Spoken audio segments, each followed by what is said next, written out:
আচ্ছা, আমরা শুরু করে দিচ্ছি।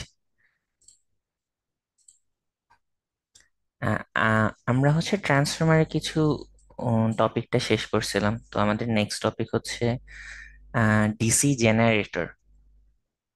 ঠিক আছে, তো ডিসি জেনারেটরও আমাদের আগের একটা রেকর্ডিং আছে, আপনারা ওটা ইউজ করতে পারবেন। লেকচার 6-এ ওখানে হচ্ছে মোটামুটি মাঝামাঝি একটা জায়গা থেকে লাস্ট পর্যন্ত ম্যাথস গুলো করা আছে আর কি। তো ওই লেকচার 6টা ফলো করেন। আজকে যেটা ক্লাস নিচ্ছি ওটা তাহলে আমরা লেকচার 5 হিসেবে কাউন্ট করবো আর কি, রেকর্ডিংটা। ওকে।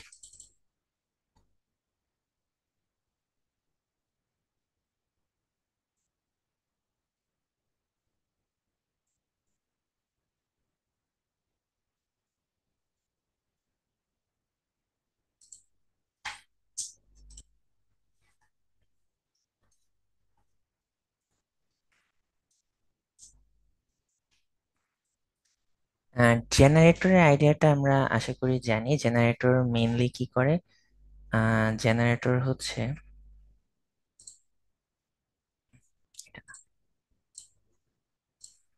জেনারেটর হচ্ছে আমার কোন রকমের মেকানিক্যাল এনার্জিকে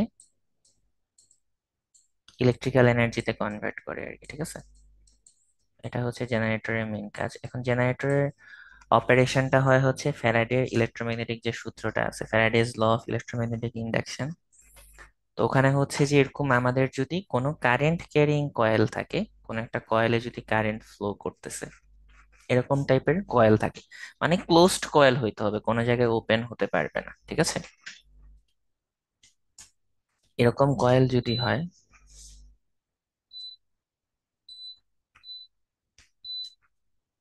কারেন্ট ক্যারিং কয়েলে আমরা হচ্ছে আহ কয়েল এখনো কারেন্ট যাচ্ছে না, বাট এরকম কয়েল যদি থাকে, এখানে আমরা যদি ম্যাগনেট মুভ করাই, তাহলে এখানে দেখবো যে আমাদের কারেন্ট ইনডিউস হবে।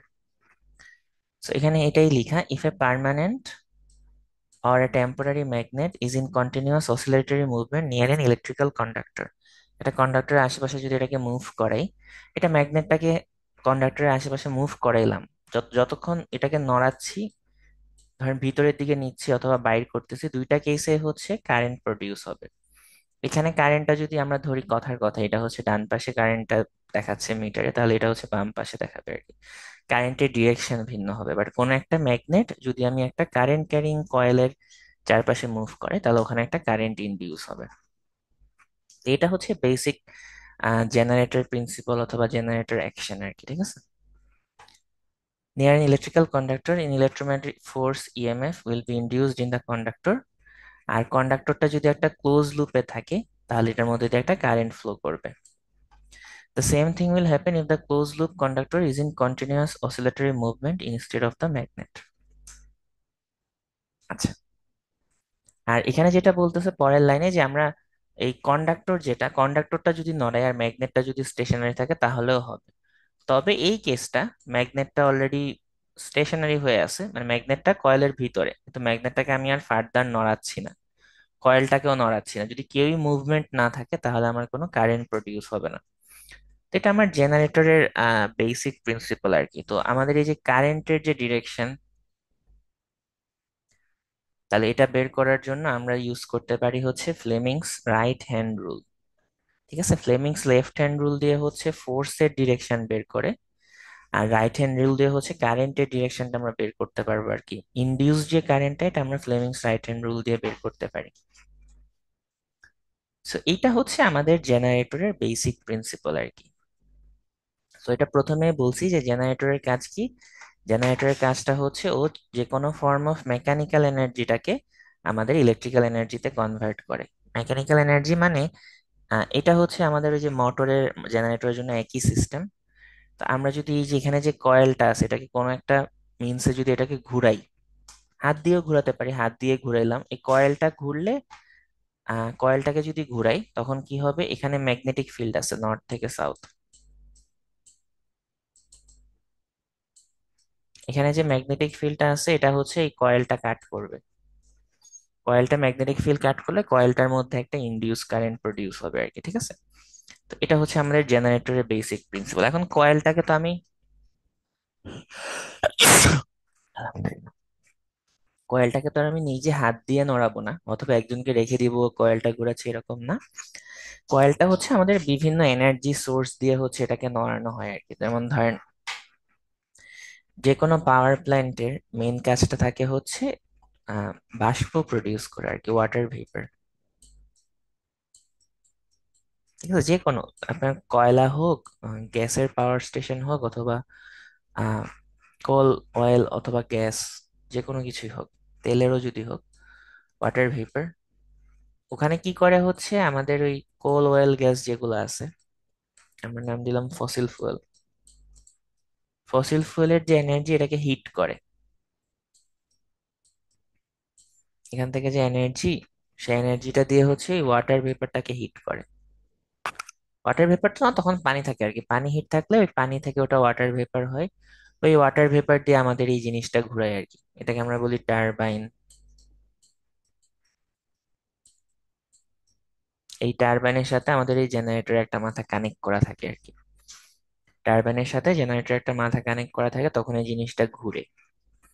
ঠিক আছে, তাহলে আমরা নর্মালি এখানে তো হাত দিয়ে ঘোরালেও আমরা ইলেকট্রিসিটি প্রডিউস করতে পারবো, বাট এখানে কে বসে বসে এটাকে সারাক্ষণ ঘোরাবে?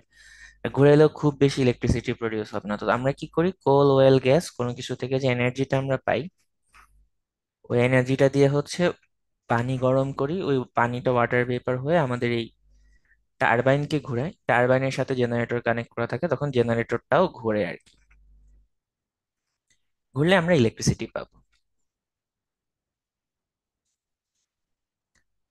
আর ডিসি জেনারেটরকে আমরা এটা কেন বলি, কারণ এটা হচ্ছে ডিসি কারেন্ট বা ডাইরেক্ট কারেন্ট প্রডিউস করে আর কি। ঠিক আছে, এসি জেনারেটর আছে, ওটা আপনাদের মিডের সিলেবাসে নাই, ফাইনালের সিলেবাসে আছে আর কি। সো ডাইরেক্ট কারেন্ট আর অল্টারনেটিং কারেন্ট তো বলছিলাম। ডিসি কারেন্টটা নর্মালি দেখতে হয় এরকম, ধরেন ভোল্টেজ এগেনস্ট টাইম প্লট করি যদি, এখানে হয়তো 5 ভোল্ট, এটা হচ্ছে ডিসি জেনারেটর দেখতে এরকম হয় আর কি। আর এসি অল্টারনেটিং কারেন্ট জেনারেটর যেটা, সেটা নর্মালি হচ্ছে এরকম আপ এন্ড ডাউন করে।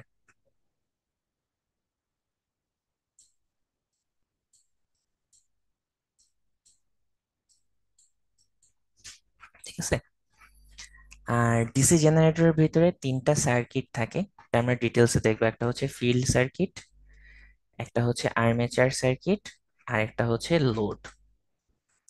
ফিল্ড সার্কিটটা কি? ফিল্ড সার্কিট হচ্ছে একটা এক রকমের সার্কিট যেটা হচ্ছে ম্যাগনেটিক ফিল্ডটা প্রডিউস করবে আর কি। আর আর্মেচার সার্কিট হচ্ছে ওই ম্যাগনেটিক ফিল্ডের সাথে লিংক হবে, ওই যে আমরা বলি না কাটিং করে, আর্মেচার সার্কিটটা ওটা কাটিং করবে, আর ওখানে হচ্ছে আমাদের কারেন্ট প্রডিউস হবে আর কি। আর লোড হচ্ছে আমরা ওই জেনারেটর দিয়ে যে লোডটা চালাবো সেটা। So GC generator in general আমরা যেটা বললাম তিনটা, একটা হচ্ছে ফিল্ড সার্কিট, একটা হচ্ছে আর্মেচার সার্কিট, আর একটা হচ্ছে আমাদের লোড। তো সেপারেট ডিসি জেনারেটর আবার ক্লাসিফিকেশন আছে অনেকগুলো। ঠিক আছে, এগুলো আমাদের অঙ্ক করার সময় লাগবে। একটা হচ্ছে সেপারেটলি এক্সাইটেড, একটা হচ্ছে সেলফ এক্সাইটেড। তো সেপারেটলি এক্সাইটেড ডিসি জেনারেটর যদি হয়, এখানে আমাদের এটা হচ্ছে আমাদের ফিল্ড সার্কিট।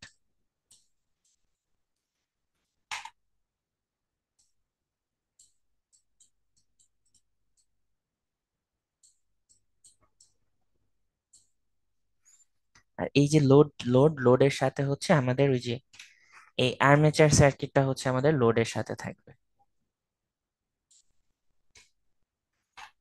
তারপরে আমাদের আছে একটা সিরিজ উন্ড। সিরিজ উন্ড বলতে হচ্ছে যে আমাদের ফিল্ড সার্কিটটা লোডের সাথে সিরিজে থাকবে। ঠিক আছে, এটা আমাদের ফিল্ড, এই পেঁচানো যেটা, এটা আমাদের ফিল্ডের সার্কিট, এটা সলেনয়েড অথবা বলতে পারো ইন্ডাক্টর কয়েল আর কি, সিরিজে। আর শান্টটাতে হচ্ছে প্যারালাল থাকবে।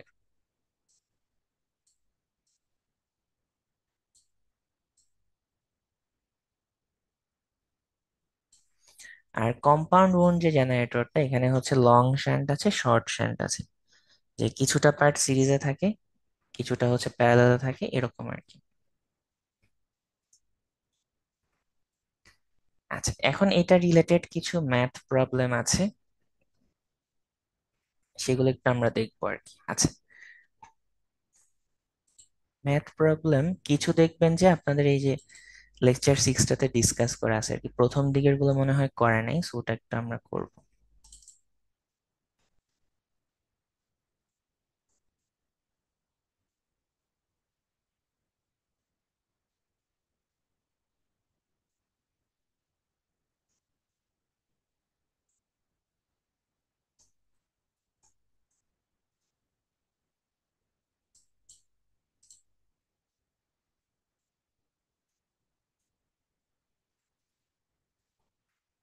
আচ্ছা, প্রথমে দেখেন এখানে ফর্মুলা গুলো আসে নাই।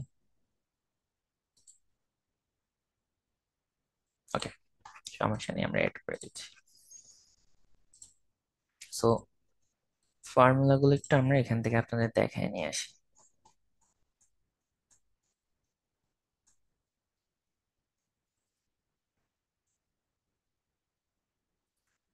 So, একটা হচ্ছে যে আমাদের এখানে এটা ডাউনলোড করে নিলে কি বেটার হবে।